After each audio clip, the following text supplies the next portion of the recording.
If you've made it to a Week 11, congratulations. A couple area teams had already played their first round matchups last night and advanced. I'm looking at you, Gunner, Leonard, Bells, and Savoy. Tonight, all the others would get started, including all of our Oklahoma teams. Ardmore starting off the playoffs the same way they would last year, hosting Bishop McGuinness. That game, not their best. They'd lose 40-27, dashing their playoff hopes. They're much improved, though, this time around as they'd win their first district title in 9 years. Now they're looking to go 4 deep. Only one slip-up for the Tigers this season on the road in Altus. No slipping tonight. After a Keevy McGee interception, the offense would turn the turnover into points. O.J. Walker taking the pitch. He gets some space, and he is off for the first points of this game. Made PAT makes it 7-0. More from Juice Walker later. No, this isn't a replay. Same side option play. If it ain't broke, don't fix it. Walker in for another 6, 14-0. The home team. It wasn't just the O.J. Walker show. Keevy McGee having a game himself. This time he's the pitch man. He makes a man miss. Look at that juke. And then it's a foot race to the end zone. Word of the wise, don't get in a foot race with McGee. He's gone. 21-0 at the end of the first. And then some more from the senior leader later. He's great on the defensive side of the ball. He's great on the offensive side of the ball. He's good on special teams. He can do it all. And here he is getting out of the scrum. Credit the offensive line as well. He weaves his way in and out of the Irish D. You can't catch number 2. Ardmore would go on to avenge last year's loss, 47-7. KTEN's Jessica Maury is live at this game. She's covered it for us all night. Jessica, what is going on at Noble Stadium?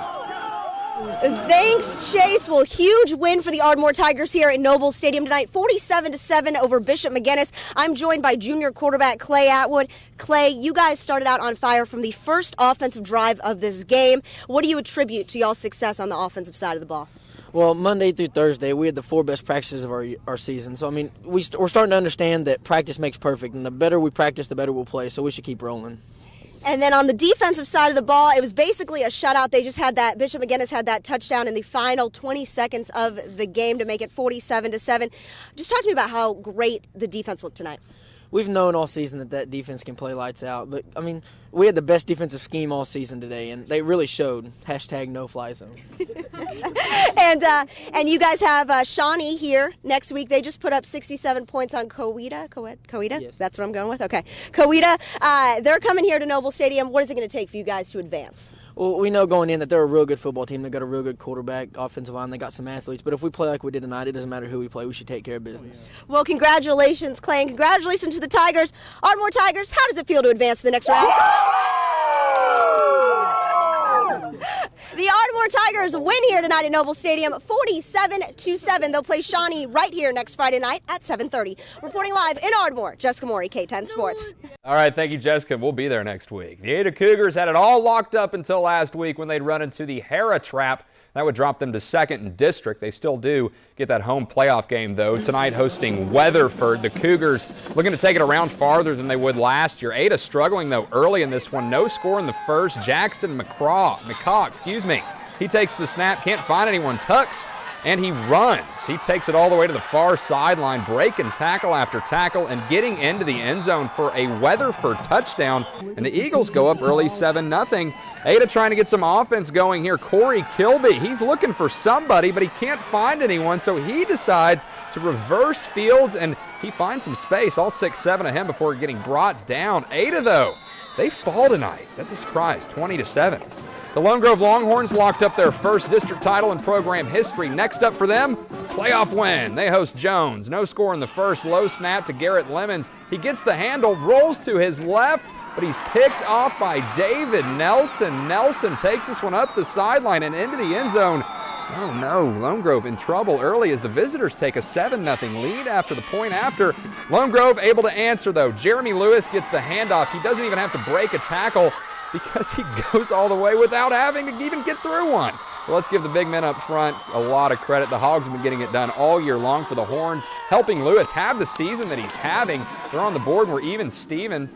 Jones, though, regaining the lead here. Brandon Jones finds Callan Houston, Lone Grove, we have a problem. Houston breaks his way into the end zone. It would be 13-7 there after a missed point, but Lone Grove would get it together, and they roll on to the second round. That'll be back at Lone Grove, 37-20, or 35-27 the final there.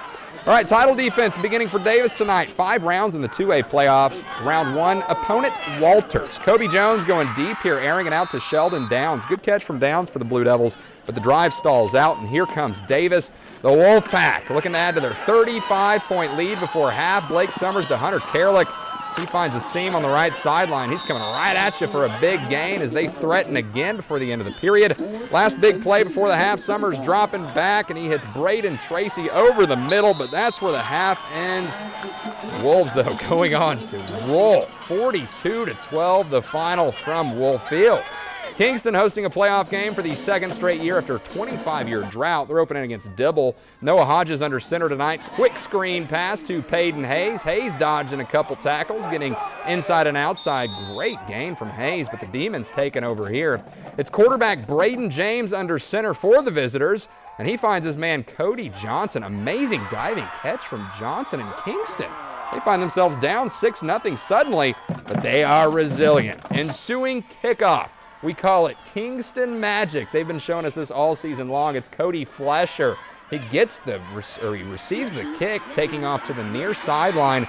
He finds the seam, cutting back in. Great blocking from his wedge out front. See you later, kicker. And he is gone. Kingston, they get the win. All right, 38-12. Still ahead on the 1st and 10. We are heading to the Lone Star State for some by-district action. Pottsboro taking on the Caddo Mills Foxes. Hang with us because the Hal Bulldogs, they're also in action down in Princeton, taking on Cover.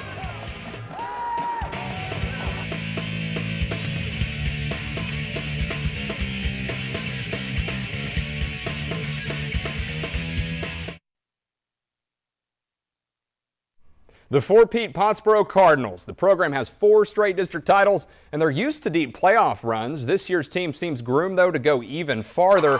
They'll open up with a 4 seed tonight. That's Caddo Mills. Barring an upset, they should be on to area.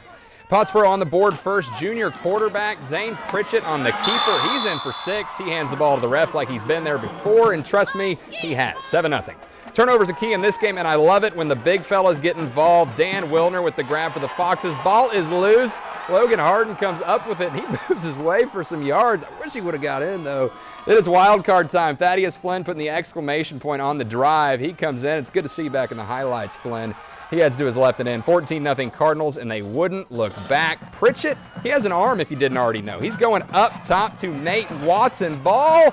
Watson comes down with it. Slow it down. Look at the concentration from him coming down with that ball. That looks like a top 10 play there. All right, some more from the Flindozer. He's going to his right this time and in, capping off that drive in the second quarter. Pottsboro on to area, 44-13 is the final. Good job, Cards.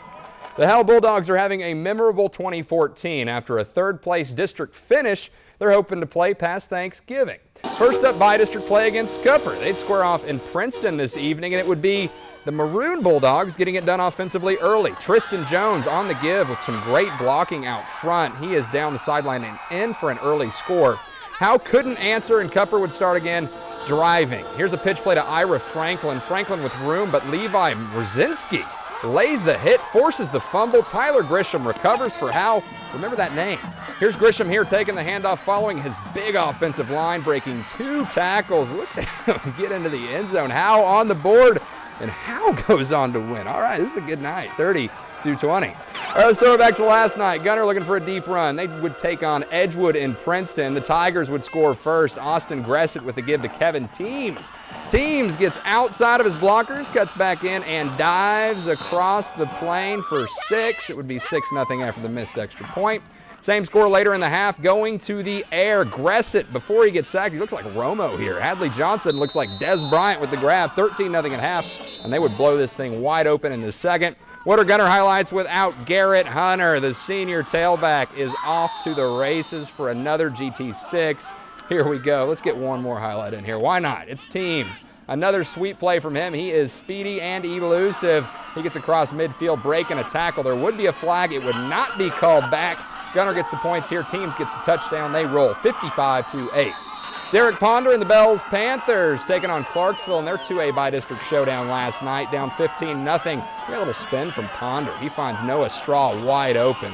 I love the way these guys play. 15-6 there. Ensuing kick, onside. This is what I do in Madden. They do it in real life, and they recovered. Ethan Sanford, that kid, man, he's having a season. Bells setting themselves up to cut even more into the deficit. First play of the second, Ponder finds his man Sanford. Sanford's chasing some state records. He's down at the 1, and it would be time to cash it in. A rare run play, Tristan Coughlin capping off the drive, and Bells, we are proud of you here. 46-41, it is on to Baylor for the area round. All right, when we come back, we're heading back to Oklahoma for the smaller classifications, including a trip to Hilton where the Bulldogs host a postseason game for the first time in a decade, and the Foxes open up their Class C playoff journey on their home turf.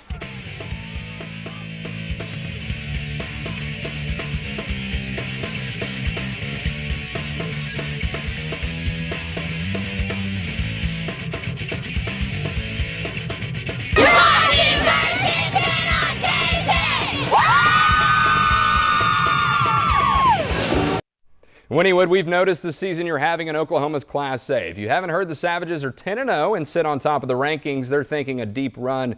We are too. Rush Springs in town, Wynnewood taking their first step toward a gold ball, and they would have a hot start. J.D. Flowers gets the grab here, breaking through several tackles, and then catches the sideline. He is faster than you. He gets across the play and almost runs out of his shoes there. Wynnewood dominating early. Rush looking for an answer back. They look to pass, but it's broken up. Jamie Williams, no fly zone from him. Now it's time for some more Wynnewood points. They're going to run that same play. Flowers, he keeps working those flats. Definitely helps when you have this kid. He is free and gone. Wynnewood with the shutout win. Great job, kids. 33-0. The Hilton Bulldogs had a shot at their first district title since 1972, but would fall short. Here they are hosting a playoff game against Minko. Chaz Carr, let's check him out. This kid would lead the state in rushing for a lot of this season. That just is proof of that. And that would lead to this. Their backfield just stacked. This time Mark Mincy taking the handoff, and he scores to draw the Bulldogs a little bit closer, 35-13. Minko, though, trying to answer, but Mark Barrett's defense thinking otherwise. Big sack. Hilton, though, they go on to fall tonight, 49-13. Congratulations on a great season, though, to the Bulldogs. The Foxes, best nickname, by the way. They'd host Covington Douglas as the Class C playoffs open up.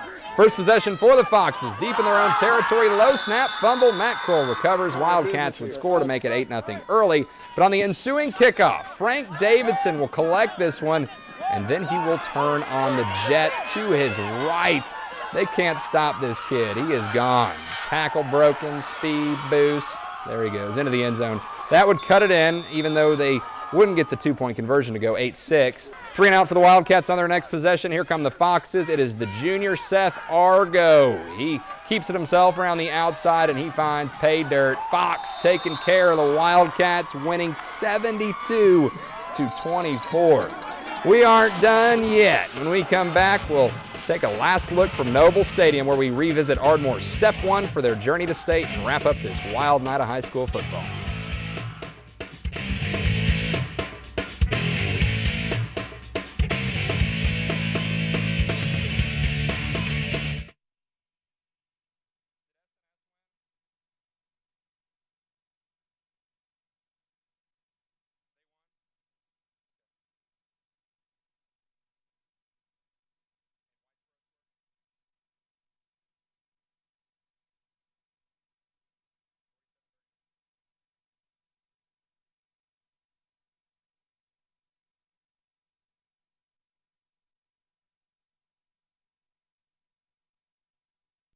Well, a couple things we want to talk about before we go back to Ardmore. Some big games in Texas tonight and some big upsets. The Whitesboro Bearcats, a 2-8 team making the playoffs thanks to a tiebreaker. They would get the 4 seed heading into their bi-district game, playing a 10-0 Sunnyvale team.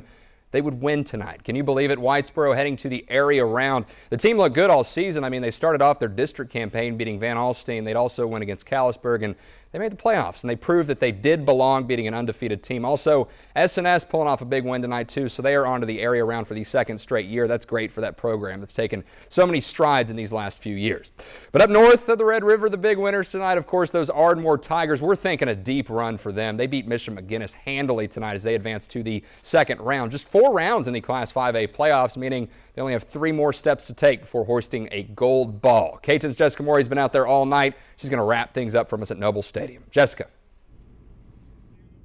Thanks, Chase. Well, it's an exciting night to be in Carter County as Ardmore gets the win here, 47-7 over Bishop McGuinness. Lone Grove also getting a win down the road, Plainview as well. Really exciting in the Ardmore area. This game tonight, it was basically a shutout. Bishop McGuinness didn't score until the final 20 seconds of the game. So 47-7, the final score. Because Ardmore won their district, they will host another home playoff game. They will play 8-3 Shawnee, who just put up 67 points on Coweta. That's going to be a great game, 7:30 next Friday night. This game, just fantastic, both sides of the ball. The defense played unreal. As Clay Atwood said earlier in the show, hashtag no fly zone. Great game here in Ardmore. They'll play Shawnee next Friday night at 7:30. Reporting live in Ardmore, Jessica Morey, KTEN Sports. At hashtag no fly zone, hashtag the First and 10. Thanks for joining us tonight. We'll see you back here next week as we hit round 2 of the playoffs. Y'all have a good one.